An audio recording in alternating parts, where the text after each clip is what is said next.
As you have probably seen in the title, I have not opened Nomad Sculpt in 3 months. I was busy with school and writing my thesis, and every time I told myself, oh, I can just open it, do something small, make something small, but then I guess I didn't want to make anything small. But then I finally had some time, but because I didn't open the app for so long, I didn't really know what to make anymore, like what did I even do in this app. There was also an update, and it just looked different. Even though now that I've made something again, I know that it's fine, and even though some buttons have changed, it still works the same. But anyway, I was staring at this blank Nomad Sculpt app, and then I was like, okay, I really want to make something, but I just don't know what. So I went to this website where you can get like a random prompt, and then I got like prompts that said like, I don't know, unicorn in a spaceship or something, which of course are a little bit too big for the first project after 3 months. After a lot of different prompt websites, I finally found one that was just simple. Just one word like bus and plates. Just really, really simple and only one word. When you open the website, you immediately get a prompt. So then I was a little bit confused, but if you keep clicking, every time you click, you get a new prompt. And then I got balloons. And then on Pinterest, I saw these flower balloons, and I was like, oh, this is okay. I know how to make a flower. It's a balloon. They're like inflated tubes. I can do this. So then I did a little bit more research on how they're actually made, because I had this reference picture and I was just a little bit confused because it looks like the loops, they're not just next to each other, they are connected in a way that I didn't really understand. So I watched a few videos on how they make it, and finally I understood that they turn it and that the reference picture that I had, the loops actually intertwine. And because it's just tubes, it was just really easy. It was just tubes, and then you validate the form, and then you can adjust it by scaling it a little bit, and there was not a lot of sculpting needed, which is perfect for an easy project, because if it would have been too hard, I probably would have just stopped and not finished it. So this was perfect. I think it took me in total 4 hours maybe, and then I did do the rendering the next day because I was just kind of tired. And here you can see one of the first flowers that I made, and I placed all of the leaves around the center. I used the move brush to shape it more into place so that it looks like the tubes intertwine, and you can see a few gaps. Then I merged them and I renamed all of the separate pieces.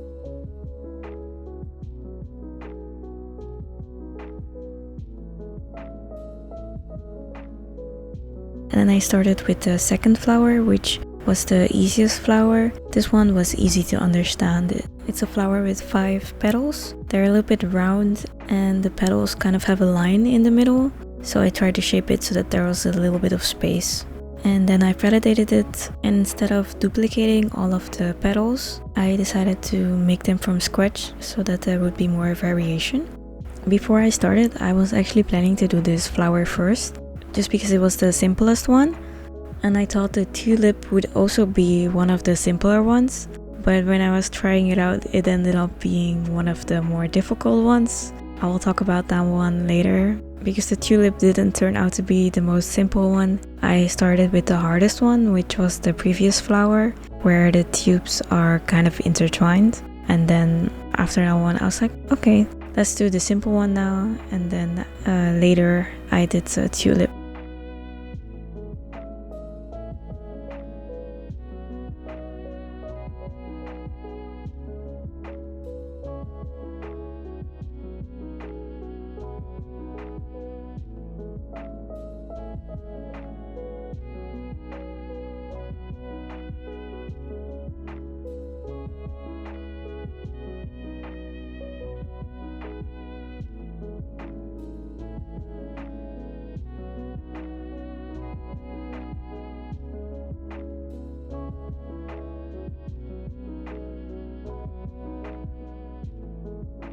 In the middle, I just put these 3 squares that are intertwined, and then later I merged them.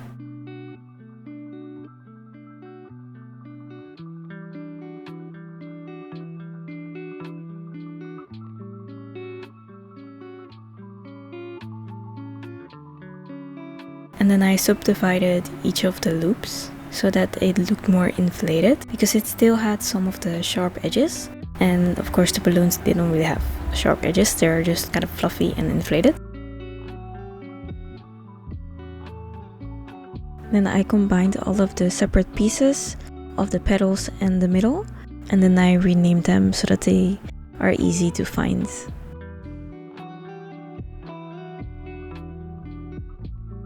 And then this was the last flower, the tulip, and I tried to make a moon shape, and then I made the tube a little bit thicker. I actually tried to use the array tool, but for some reason it was just not working. And I think something was wrong with the pivot point. It was really not working, so then I just gave up on that, and then I duplicated them and I placed them manually. After placing them manually, I merged all of them together.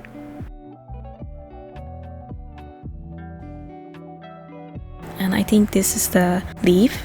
So on the bottom it had like 3 leaves in the reference picture, which is just like a bulky leaf but like a straight line in the middle.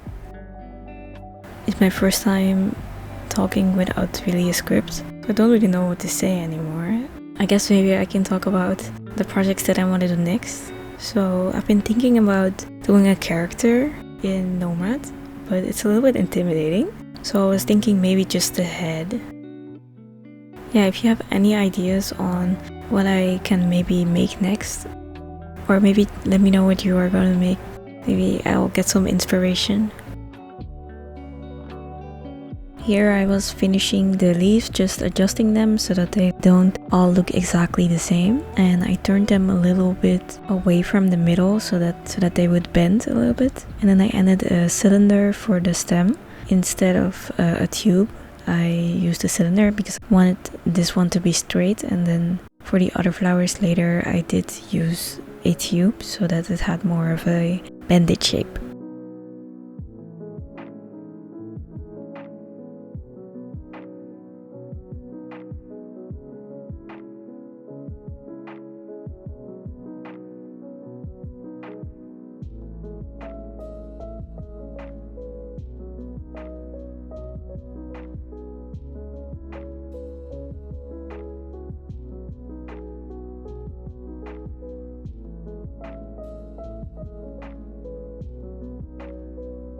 Here you can see that I made the flower stem, and on the bottom I just softened it out a little bit so that it's not just a cylinder.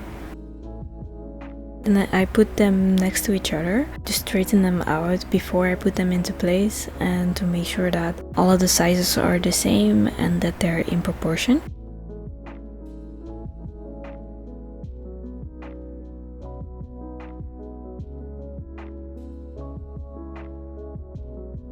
And then I gave one of the flowers a little of a bended stem, and I think the other flower I gave the same stem.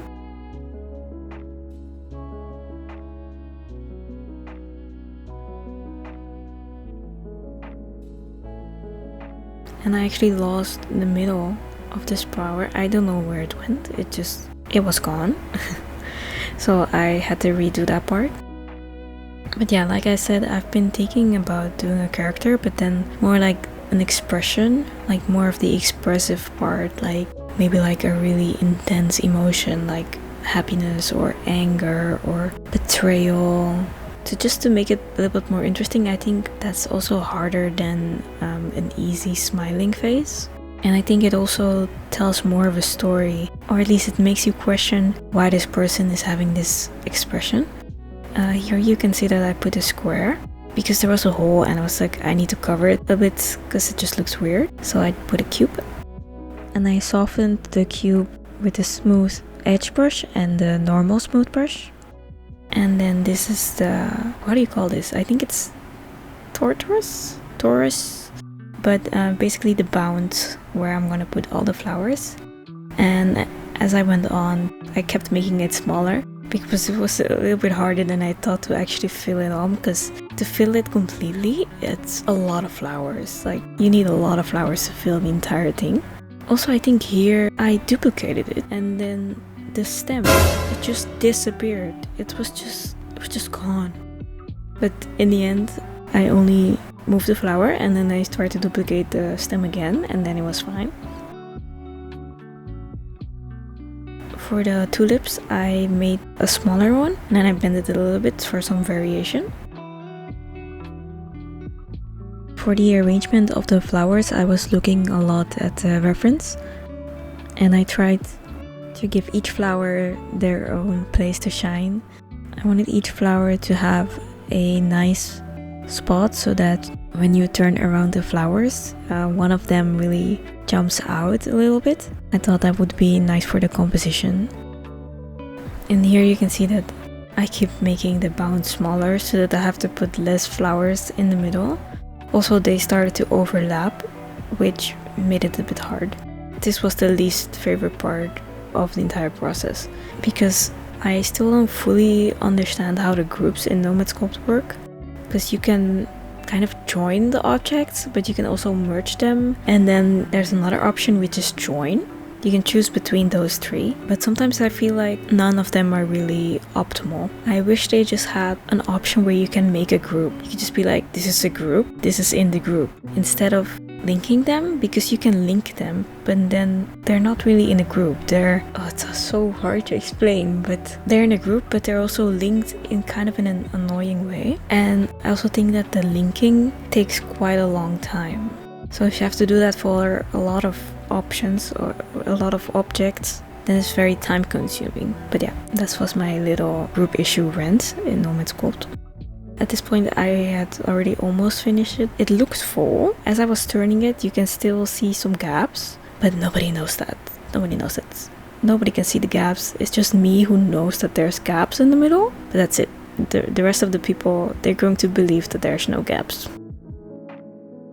This was one of the last flower stems that I placed in the middle, and I tried to adjust a little bit to fix one of the last gaps.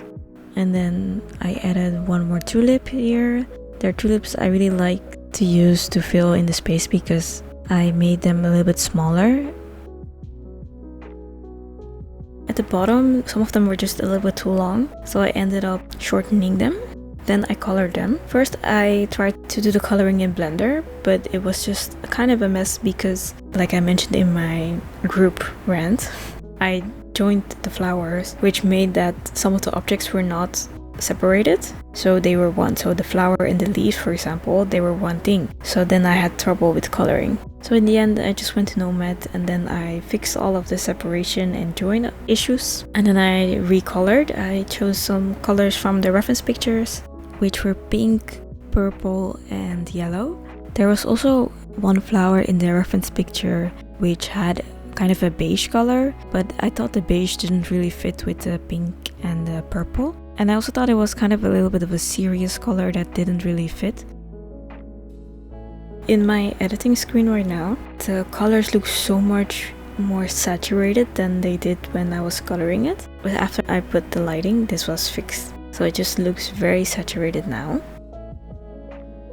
For one of the flowers, I wanted the outer part to be kind of like a clear material. But in Nomad Sculpt, when you give a material transparency or you make the opacity very low, you kind of get this like rough noise in the viewport. So if you know how to fix it, then I would really like to know. So please let me know in the comments. And I also had one color, the purple color, where I wanted to make it more of a matte color, just to have a little bit of a change in the types of glossiness. Lastly, the yellow. I was debating on the yellow for a very long time. I think it's a little bit of a tricky color in a lot of pieces, because I don't want it to look like SpongeBob, but I also don't want it to be too dull, so it makes it a little bit tricky.